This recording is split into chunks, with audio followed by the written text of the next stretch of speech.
College Classic. Did you say College Classic Campus? Yes, you did. And oh, look what we found here.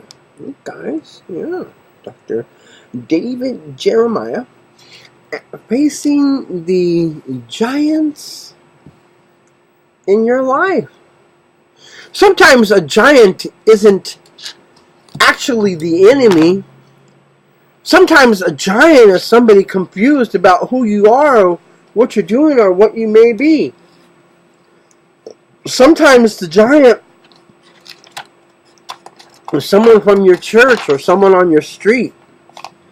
Someone who thinks they're doing right in God's name and are actually interfering. Sometimes the giant is somebody else in your church who's on drugs and has kept it a secret the whole time and nobody knew about it, and you stumbled on it, and you want to tell somebody, and they're afraid of you, so they keep coming against you because they don't want nobody to know that all this time they've been a falsehood. And sometimes deep down inside, some of the other people who knew they were a falsehood but didn't want to say anything because they liked them and they were giving them a chance to get right with God, so they were being patient with them. And now it's going to cost them.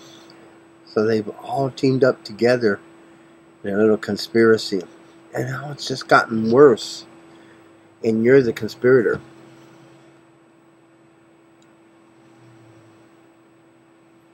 And what do? You trust Jesus Christ to the end. The truth will come out.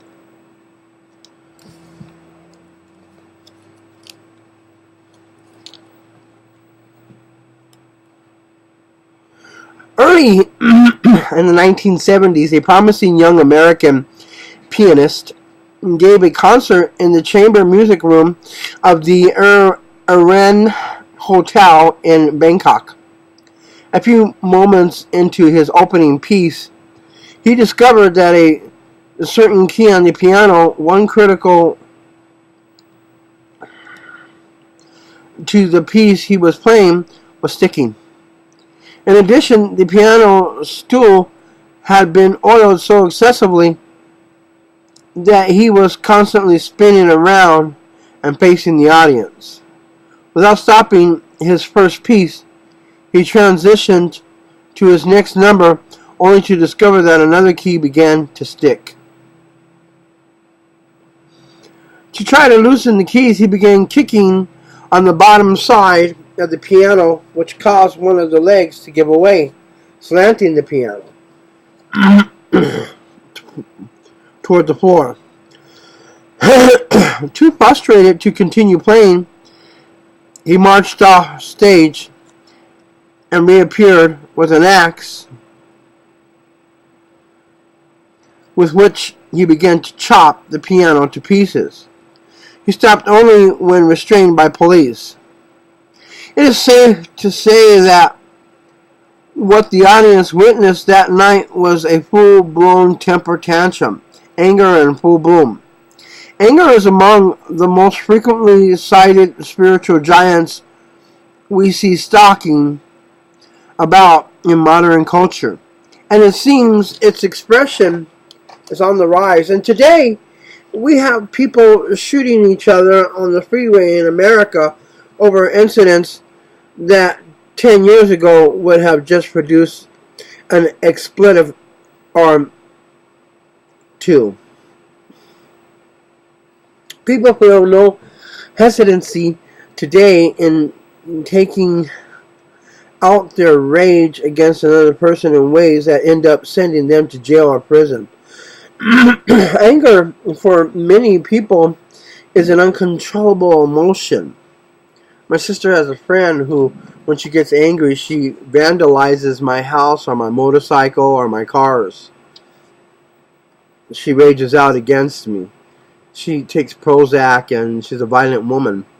Yet, I've complained to management about her. They've done nothing.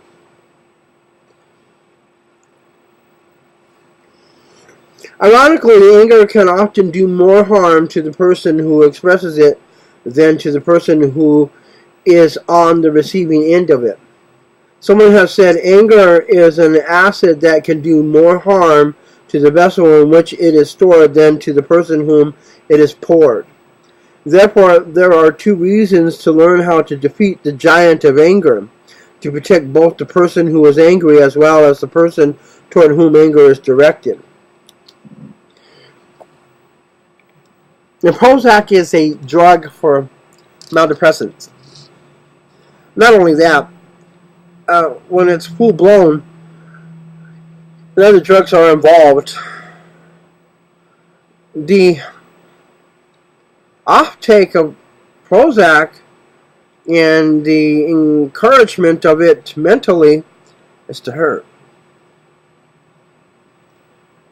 They can kill someone and go back to washing clothes and doing laundry and preparing dinner for their children or their grandchildren or their husband, and not think twice about what they just did as if it never happened.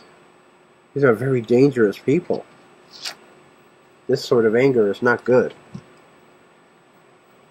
Ephesians 4:25-32 is a key passage in Paul's epistle that will help us identify and defeat the giant of anger. This is College Classic Campus. It's TC Barra.